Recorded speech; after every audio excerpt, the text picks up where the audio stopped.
Tapi untuk bahagia itu sebenarnya sederhana. Sederhananya begini, orang pinter itu ingin mempertahankan kehidupannya, terus pinter sampai berobat habis banyak ke Belanda, ke Jepang supaya mempertahankan nyawanya. Nah, si miskin ini kalau dia setiap makan, ya Allah, saya dengan makan ini mempertahankan nyawa saya.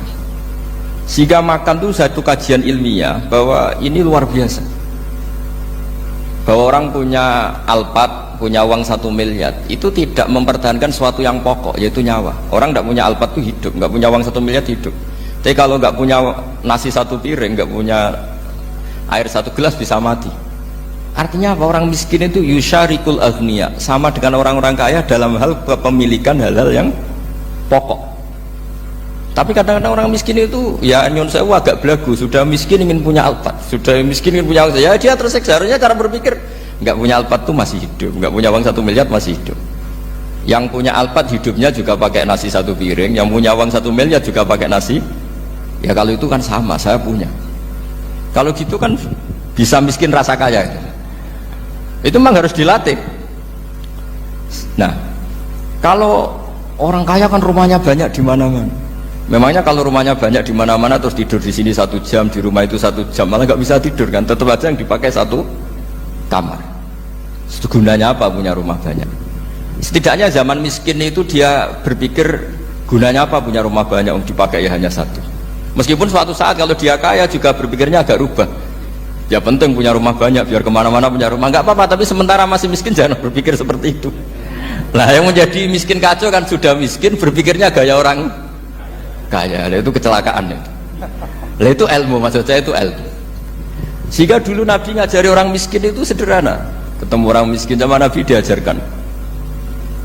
Nabi diantara ajarannya begini.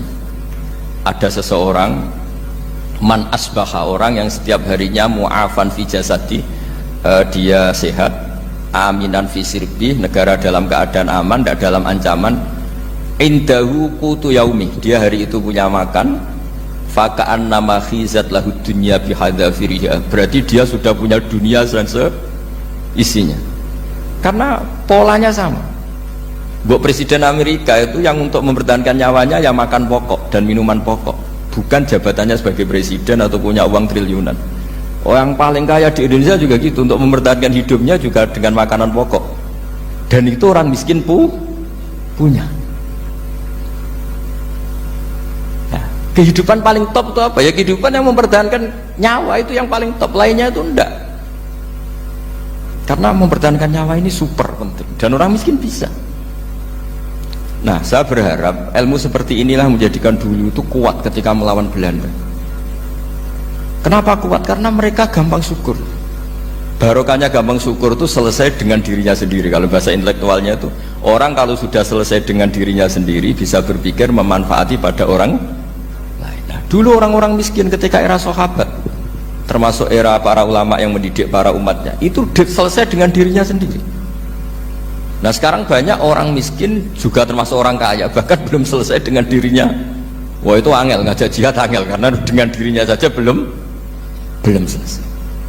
Maka masyhur itu kan ketika perang Tabuk, ada orang datang, kira-kira kalau Indonesia pakai beras 4 kilo, ya Rasulullah yang 2 kilo tak kasihkan keluarga kami supaya bisa makan, yang 2 kilo tak kasihkan jenengan untuk biaya perang. Perang Tabuk itu perang tersulit, disebut perang Dhatil Usra. Sekarang hitung saja, ini coba dihitung, mungkin yang bagian kasir tahu. Kalau 2 kilo kali 3.000, umat Islam pas itu sekitar hampir 3.000, itu sudah 6.000 kilo. 6.000 kilo itu artinya apa? Orang miskin ketika perang membiayai dirinya sendiri, itu satu. Kedua, dengan mental memberi, orang ini tidak tamak. Barokahnya tidak tamak, tidak nyalahkan yang kaya. Efek dari itu apa ketika perang Tabuk? Sumbangan dari Sayyidina Utsman yang jumlahnya besar sekali, yaitu diantaranya 1.000 dinar. 1 dinar kira-kira 4,25 gram, berarti sekitar 4.000 gram. Itu bisa diberikan alat perang. Sumbangan dari Abu Bakar juga bisa dipakai beli kuda untuk perang. Nah bayangkan kalau kebutuhan orang miskin ini untuk makan itu nggak mau urun. Wah saya miskin, nggak perlu urun, saya miskin dipakai alasan terus. Maka jumlah 3.000 ini akan mengurangi anggaran untuk belanja peralatan perang, karena untuk konsumsi orang miskin. Udah gitu kadang mangane tanduk itu kan repot. Wis miskin mangane tanduk, nak antri mo kan ribet. Artinya apa? Perang ini tidak fokus karena ngurusi konsumsi untuk orang-orang miskin. Nah, dulu zaman Nabi orang miskin pun semuanya heroik. Mereka dibantu gak mau, inginnya bantu. Sampai dicibir sama orang munafik. Apa gunanya sedekah 2 kilo? Wong perang ini perang besar antar negara. Pas itu mau perang melawan Romawi. Sampai orang munafik bilang alladzina almizuna almuttawiina minal mu'minina fis sadaqati walladzina la yajiduna illa juhdahum faskharuna minhu. Orang-orang munafik digambarkan Allah orang-orang yang mencibir sedekah kecil. Wong untuk perang besar kok sedekahnya hanya 2 kilo. Tapi yang mahal bukan 2 kilonya. Kalau ada 1 juta orang miskin menyumbang negara 20.000, itu artinya apa? Kita punya rakyat yang inginnya hubungannya dengan negara memberi. Tapi coba kalau kita 2 juta rakyat yang inginnya dari negara mendapat, pegawainya demo ya. Nah ini ajarannya Nabi yang luar biasa. Dulu Nabi itu bisa mendidik orang miskin pun bermental memberi. Nah barokahnya bermental mandiri ini mereka selesai dengan dirinya sendiri. Coba kalau mereka tidak bawa makanan sendiri ketika perang, mungkin kuda yang untuk perang, terus mereka berpikir, "Gue ini saja disembelih supaya kita bisa makan." Ribet kan? Ngapain beli senjata yang mutakhir, makan saja nggak bisa. Tapi barokahnya mereka urun sendiri. Mereka selesai dengan dirinya sendiri. Ini hebatnya didikan Rasulullah Shallallahu Alaihi Wasallam. Dulu Mbah Hashim dan kawan-kawan itu berhasil mendidik seperti itu. Santri yang miskin-miskin itu kalau ngaturi kiai duwene telo itu tidak no telo, duwene wi itu tidak no wi. Sehingga kiai sing wis mapan-mapan, misalnya kados kula wonten kan mun setengah mapan. Ya akhirnya yo iso mangan wi. Jebule wi ku yo enak. Santri yo seneng mergo kiai ini seneng pancen wis suwi mangan pizza misalnya. Nah, tapi nak sing melarat terus aku melarat kiai tak kei wi mosok doyan. Wis melarat medit di alasan kan ribet kan. Ini yang perlu dihilangkan. Medit kok berargumentasi. Tapi yang mahal itu bukan winya, mental memberi. Orang itu kalau mentalnya memberi itu berarti selesai dengan dirinya. Tapi kalau tidak bermental memberi pasti tamak. Dan tamak itu mesti menghakimi orang lain. Maka dalam kitab Hikam diterangkan penyakit terberat itu tamak. Kenapa? Karena orang pikir itu tidak ada kata-kata kitab Hikam, bukan kata saya. Yang ada itu tamak. Misalnya gini, saya kenal PLT Bupati Kudus. Tidak pernah saya bilang beliau kikir. Tapi sekali saya pernah ngajukan proposal tidak kesampaian. Wah, beliau medit. Jadi saya menvonis medit itu sebetulnya ya karena punya keinginan tidak kesampaian. Coba kalau ndak, gue medit orang serap penting. Misalnya anak-anak muda sama orang-orang cantik di Jakarta, pernah nggak kamu bilang itu sombong? Enggak kan? Setelah kamu bilang, "Mbak aku ingin kenalan mbak sampeyan," terus dia agak mau, baru kamu bilang sombong karena keinginan kamu ndak.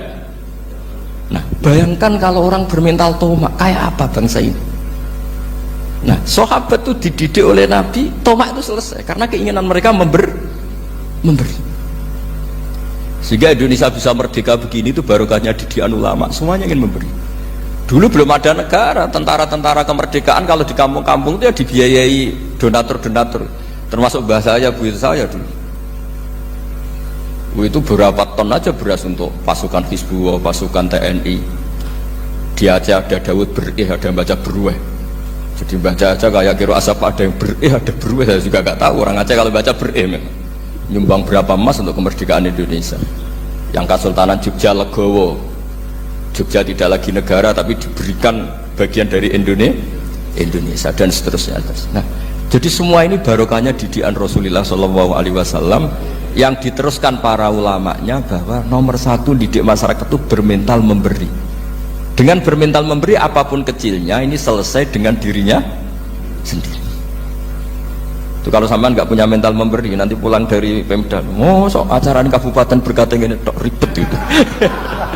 Awas itu, bar ngaji langsung lali berarti sampean. Sudah kalau nggak urun ini sudah luar biasa, nggak urun untuk berkat itu sudah luar biasa. Jadi itu yang makanya Nabi itu Quran dimulai wa mimma razaqnahum apa yunfikun. Quran mengajarkan bermental memberi, yunfikun. Nabi berkali-kali ngulang al yadul ulya khairum al yadis sufla. Dan memberi itu tidak harus nunggu kaya. Gambarannya Quran tentang orang baik itu gimana? Alladzina yunfikuna fis sarra wad dharra. Bukan fis sarra saja, ketika wad dharra juga